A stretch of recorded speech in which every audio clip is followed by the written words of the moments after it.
Welcome back to Jump Scare. I'm Betty. And I'm Chad.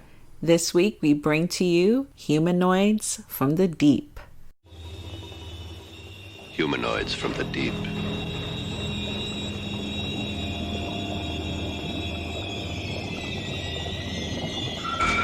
They began in the water. They're not human, but they hunt human women. Not for killing, for mating. Why the girls? It's my theory that these creatures are driven to mate with man now in order to further develop their incredible evolution.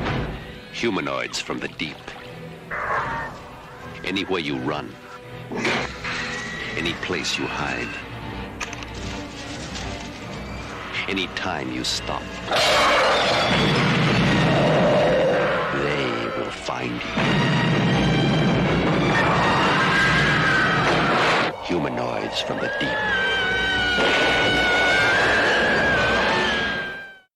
So I first saw this movie one weekend. It was Friday night. And I can't remember. This may have been like the beginnings of Fear Fest for like AMC. But AMC used to do just like a weekend, like horror after a certain time. They used to show just horror movies. It was maybe from like 8 p.m. to like 2 in the morning. It was just nothing but like horror. And I had seen movies I had never seen before on here. And this is one of them. Not made, but my sister, who may have been maybe, I don't know, 13, 14 at the time. Maybe younger. Maybe she was 12. Fuck. Maybe she was 12. We watched this together. And this is not a movie you want a 12-year-old to be watching. I mean, it is... Now, if you're a 12-year-old boy, this is a great movie to watch. Yes, it is a great movie. Yes. If you are a fan of the boobs, this is the movie for you. Because there are boobs galore in this film, which is crazy. Because it is... Yeah, it's one of the few horror movies at the time directed by a woman. Yeah, Barbara But, Peters. Of course, a lot of those scenes were not directed by her because she ended up getting fired from the movie for not wanting to do it, and they replaced her with someone else that added him in later. You know, it's 1980, so, the film came out in 1980, so we can say, what? Probably made in 79. Yeah, 79, you're a woman coming in, which is a big thing in directing a movie, a horror movie, or any movie, in that fact. And, here's someone that just wants you to just take all these shots of these women that are just boobs flopping everywhere. around. Yeah, there's a lot of boobs in this movie. They added a lot in. Now, every time you saw a boob, there should be a drinking game. I'm sure someone's fucking done it. You got to take a drink. Yeah, because you will be fucked up in this movie. Now, I have a question for you. If Yes. you were playing this game, would you take a drink for each boob or for the set of boobs? Just for the set of boobs. You can't count individual ones or else you'd be drunk you'd be alcohol poisoned to be dead. This is a New World Pictures studio film, who also brought to you Hellraiser and Girls Just Want to Have Fun. They have a very broad Yeah, they're very diverse. in their choices of film, which I love both of those movies. So, and I love this one. So I'm obviously a fan of what used to be New World Pictures, which now is fucking owned by Disney. So Yeah. It's dead. What's funny, you're talking about seeing this movie when you were younger. I had people that saw this movie, and kids, when they see movies, they exaggerate it. And I had heard that this movie was 100 times worse than what it was. So when I finally saw it, I was a little disappointed because the way I got the story was, not only was there boobs everywhere, there was humanoids busting out of women every 5 minutes in the movie and running around. And there's only that one scene of that, really, at the end. But, the story I heard was that there was humanoids hatching constantly from women throughout the movie. And each one was more gruesome than the last. But you gotta love how the kids make stuff up like that, because they probably heard it from a friend of a friend and just passed it on. Or it could be the Halloween effect, where people came out of the fucking theater like that was the bloodiest fucking movie I ever seen, and there's like 2 drops of blood in the whole movie. Same thing with Texas Chainsaw. They're like, it's just filled with blood. No, it's really not. It's filled with a lot of disgusting things, but not blood. Now, I want to talk about the score, because I am a fan of Mr. James Horner. Yes. Who did Titanic and Avatar and a fucking bajillion other movies. Star Trek 2. Star Trek 2. Yeah, this is his musical debut with this film, which is a crazy thing to fucking have on your list of. It was like, I started with Humanoids from the Deep, and then I did Titanic. Yeah, he's had another interesting career too, because you can tell he's one of those guys that they were like, "You want to do this Humanoids movie? Sure, whatever. You want to do this big movie about the Titanic? Yeah, all right." He didn't seem like he turned a lot down. No, which, I mean, you have the music shared with the world. Well, you never know which movie's going to be the hit either. For all he knew, this could have been a multi-million-dollar hit. That's true. It could have been a multi-million-dollar hit. It was not, though. No, it was not. But you never know. There's all these people you hear stories about that they're like, oh, they took a percentage for being in this movie and they've made tons of money, and the other guy took a straight salary and he's made nothing. So it's always a gamble with these things. Rob Bottin had some hand in the creatures. Yes, he worked on the creatures in this, and so did Steve Johnson. So you know that. I mean, the creatures look pretty good, but at the same time, the arms I always thought were a little goofy. They have like super long. They're trying to do like the Freddy arms kind of thing, even though Freddy wasn't around yet. But it's literally like you can tell it's just like a stick with extra long arms on it as they're coming out. I guess maybe to try and make them look a little less humanoid, a little creepier, but it always came across a little goofy to me. I don't know why their arms needed to be that long. Now, I know that we... Well, before we get into what I want to talk about is... Oh, I'm sorry. The other director who's uncredited, because it gave all the credit to Barbara Peters. I'm sure she loved that. Is Jimmy Murakami. I probably killed that pronunciation, but lovely. Yeah, I don't see him jumping up to take credit for that either. No, I would. I did it. I created Humanoids from the Deep. Send me all the fan mail. What I want to talk about is the name of the film, because we had this discussion after we watched the movie, even though we've both, I've seen this movie so many times. I own the movie. You own the movie. We'll discuss that in the end. But we do definitely need to touch base on the whole humanoid, how these monsters came to be kind of thing. We're going to start off on that this area, this town, is celebrating their 75 no-yo anniversary of Salmon Festival. Yeah, anytime in a horror movie, a beach town or any town really is celebrating an anniversary, bad things are going to happen. No, it's fog. Like exactly. Yeah, 100 years of Antonio Bay. Nope, the ghosts are coming for you. Yeah, this is not. I think any time you're celebrating anything in a town that's a small town, some shit is bound to fucking happen. Look, a bunch of kids just wanted to have Valentine's Day, and look what motherfucking happened to them. Yep, a small town, nothing but mayhem. So, here we have one of our co-stars, Layla, who's clattered her way up here to say hello to everyone. Now, I have to say preemptively that there are a lot of dog deaths in the beginning of the film, and this is not for sensitive animal people. Yeah, if you don't like seeing, if you go to they have that whole site now, does the dog die? The dog definitely dies in this one. Yeah, he does. And yeah, if you don't like that, this is not the film for you. Now, Roger Corman has, some hand in this because he's not uncredited, but executive producer of the film. So right there, you should know if Roger Corman's involved, there is going to be titties. There's going to be a lot of them. Yeah, he is famous for that. So I don't know how you thought you were going to make a Corman movie and not have boobs in it. Now, there's so many scenes in the movie where I'm like, man, this is not a good situation. You're going to find some bad things are going to happen to you. Like, I don't know. You're walking around the house in your nightie. Now, you are in your house.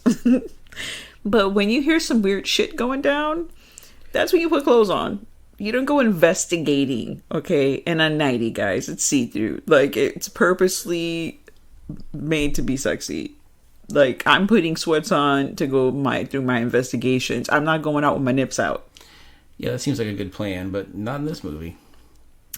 The Kinko Cannery opening it went like, they did like some advancement to the salmon, right? They did some genetic Yeah. fucking They enhancements. genetically altered the salmon and then released them back into the wild, and that's where supposedly you get the humanoids from the deep. See, now, my thing with the film is, how were they humanoids if they weren't human?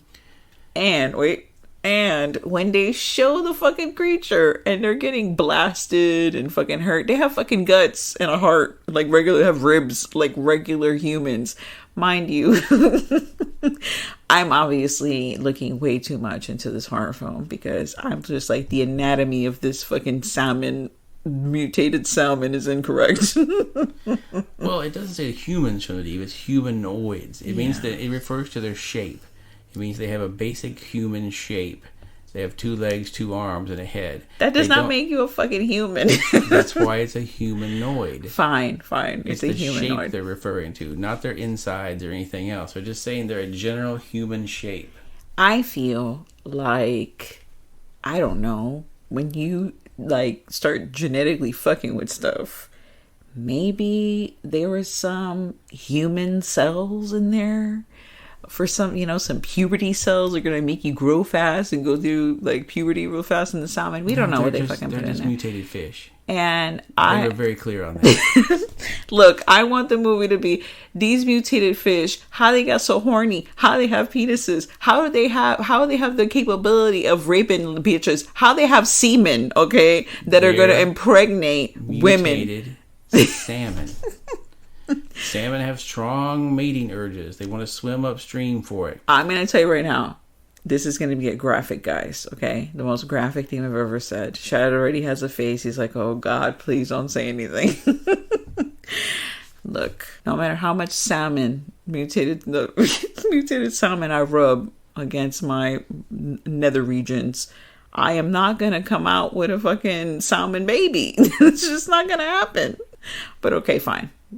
I'm not gonna mess with the movie's whole thing.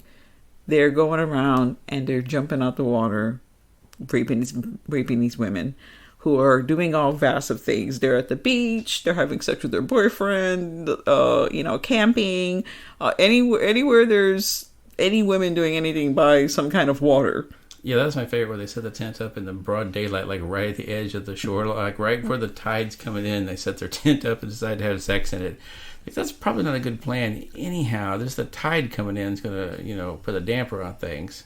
The kills are pretty good. I mean, this is one of my favorite creature films. It's like the films, like those 50s B horror film that show you like everything, all the stuff you wanted to see in those movies with the creatures. Like, this movie has it. Yeah, you want to see the creature from Black Lagoon ripping off Julie Adams' clothes? This movie's got it for you. Yeah, so probably my favorite part of this was the ending of it, where you have a group of the humanoids that come up out of the water and decide to attack their carnival that they're having for the salmon festival, and it just turns into a full-on like humanoid versus human match on it. And it gets pretty crazy. You've got everything from people shooting them with shotguns, people fighting them with boards. They're still ripping clothes off of women. They're still, tearing up the dock, trying to get into people. It gets nuts at the end. Yeah, it does. There's a scene where the queen of the Salmon Festival is fighting the humanoid with a stone that she takes from the cobblestone wall. And she's like beating him on it, and he's trying to like rip her dress off. Well, barely she's wearing, because she's wearing some kind of, I don't know, some kind of outfit. It looks like for my memory of it right now, I'm thinking it reminded me of like a ice skating outfit. Yeah, it's one of those typical like little beauty queen outfit things, And one of my favorite lines from the film, the guys that are getting laid in the movie, they all have their ways about how to get the girls, and he tells a girl at one point 2 heads are better than one. And I don't know what the fuck was going on there. Like, why did you even bother saying this? But this scene reminds me of student bodies where all the random things made the guy horny, but in reverse. Why would a girl find the dummy ventriloquist hot? That was a dummy ventriloquist in the tent. Remember? Oh yeah. He pulls out a fucking dummy, and that's what he tells her. He's like, 2 heads are better than 1. I'm like, why would she find that? And she's like turned on by this. Yeah. Look, he managed to find the one woman in America that got immediately horny when she saw a ventriloquist dummy. Yeah, it was fucking nuts. I love that scene though, because it's really fucking funny. Because you got the dummy there, and like you said, the ridiculousness of it being like daylight and the edge of the water. Like, there's so many things going on. I mean, it's one of those things. There's someone for everyone. So he found his true love right there because she was turned on by ventriloquist dummies, which that's got to be a 1 in a million kind of thing. If you're a lady that's turned on by ventriloquist dummies, please message us and let us know, because we want to know what it is about that gets you going. Maybe it's the constant wood. It's the constant wood. Is it a guy with another guy's hand up him? Like, what is it that gets it? What is it that gets you going about it? If you're one of those people, please message us and let us know. We're genuinely curious. I don't think we're gonna see an email like that. That would be fucking wild. Get an email. No one's gonna man up to that. No, they're not. I don't think I would. Even if it was anonymous, I don't think I would. Be too afraid to email and be traced.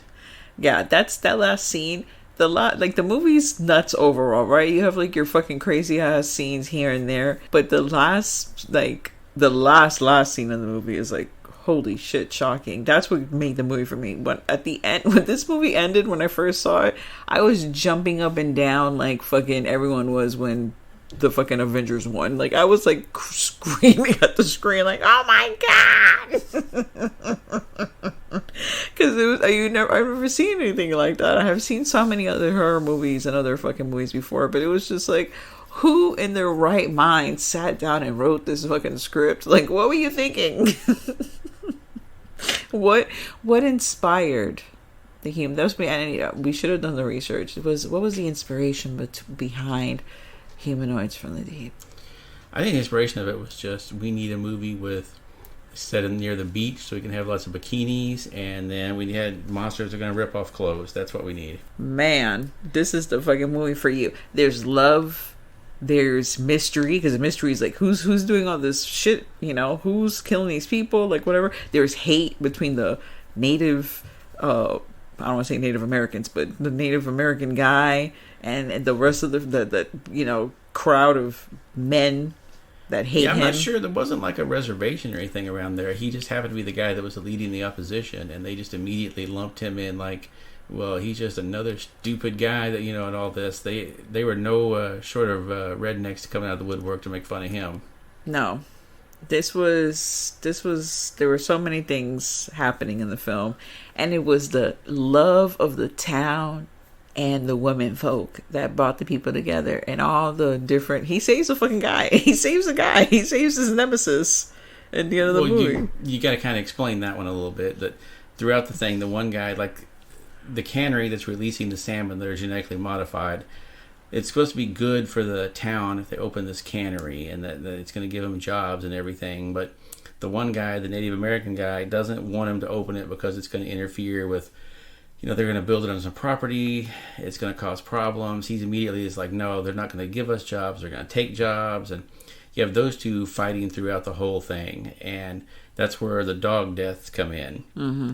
Because, you know, the guy that's like pro cannery finds his dog dead, and then like all the pets on the dock are killed. Yes. And then except for the Native American guy's dog. He's like, well, obviously he did it, so he goes and kills his dog. And it just, you know, escalates from there on it. But hey, at the end, like you said, he finally does, like, the pro cannery guy is being pulled into the water, about to be eaten by the creatures, and the Native American guy comes, shoots the creature, gets it off of him, pulls him to safety. So it's like, hey, he was a big enough man he could have just let it eat him. He could have. You had just been like, oh, that's a shame it ate that guy. But at the same time, it's like, guys, see, I told you this cannery was going to cost nothing but fuckery. So I have to let you live. So then for the rest of my days, I can be, remember that time we almost got murdered and all the women got raped from the... From the humanoids? From the humanoids. Don't you wish you'd listened to me to begin with there, Jed? Yeah, it's going to be the redneck nightmare. The Native American guy gets to have his, he got to be right, and they're going to have to hear about it for the rest of their lives. They burned his fucking house down. Like, didn't there? There was a lot of fuckery that happens. The pro cannery guy. And we didn't really get into this one in as great a detail as we have some of the ones in the past, but yeah, there was a lot of bad things that they did to this guy. Yeah, you need to see. You know why? Because it's one of those movies where like we like it so much, we're just talking about it. Like everyone's fucking seen the movie. Yeah, we're just assuming you've seen this movie, so you know exactly what we're talking about. Yeah, if you haven't, do go see it because it's there's a great like steelbook version of it now that's from Screen Factory. It has it's like an international version of it. It's restored some of the stuff that was cut out. And it's got some deleted scenes. I think it has a commentary track as well, if I'm not mistaken. But yeah, it's got some interesting things on there from it. It's always good to see these things. I grew up seeing this on TV in like a pan and scan version of it that was terrible, or seeing it on VHS that was the same thing. And then when you see it like in like high definition for the first time, you're like, oh well, maybe the suits didn't look as bad back on the VHS days when you couldn't see all the clarity, because I've seen other movies like that I thought they were pretty decent on VHS, and then you see them on high def and you're like, oh no, that's clearly a cardboard wall behind them. I give this film 3.5 knives. Yeah, I'll go along with that. I'll do a 3.5 knife or 2. It's very entertaining. It's a lot of fun. It's very entertaining. The deaths are awesome. There's boobs, so But if you're not a person that enjoys animal deaths, if you're not a person who enjoys rapey creatures, this is probably not for you. Yeah, I mean, they're rapey creatures. That part is... You don't see a lot of the actual rape. You just know that's what's going on. Yeah, I mean, you see a little bit. There's no thrusting or anything, because obviously they're not going to have that, but it's a bit much. It's very shocking. It was very shocking when I first watched it. That's why I had to say in the beginning, like, I made my sister watch it. We're going to watch this together. I had no idea what we were coming into. If I would have known that, we would have not watched the movie. Because it is a bit much. It's very graphic. But if that's your kind of thing, this is the movie for you. Yeah, if you can get past the rapey creatures and the dog deaths, then it's a fun movie. It is definitely a fun movie. I love watching it. I don't think it's available to watch like on Tubi or Amazon or anything like that. You can get it on Amazon, I think, if you pay for it, but there's no free version of it right now. Yeah, I meant free. You can't get it for free. But yeah, like I said, get the Steelbook from Screen Factory. It's not that much. It was only even if it's only full price right now, it's $19.99. So yeah, it's definitely not that much. And I want you to... I'm looking forward to this email that we're going to get with this ventriloquist dummy, I have to say. Yeah, somebody out there is pro ventriloquist dummy. Somebody out there is a groupie. There's a ventriloquist dummy groupie that she follows all the famous ventriloquists around, and she wants to carve her initials on their dummy. Wow. If you would just like to tell us if you love the movie, or if you think this is the worst movie ever made, let us know somewhere. We're on Instagram, Horrormino. Facebook. You can email us at staytunedtothehorror@gmail.com. Let us know what you thought about the movie. We would love to hear from you. We would love to hear. And we're also still doing this contest thing, right? Yep. Look on our Instagram and there'll be a post flag that says contest. If you would like to enter, there's still a little bit of time. It's going on until the end of the month. You're going to get free DVDs, okay? So just do it. And then you're going to get two free DVDs. Yep. Somebody's going to win. It might as well be you. Exactly. Well, thank you so much, and stay tuned to the horror. And now, folks, it's time to say goodnight. We sincerely appreciate your patronage and hope we've succeeded in bringing you an enjoyable evening of entertainment. Please drive home carefully and come back again soon. Good night.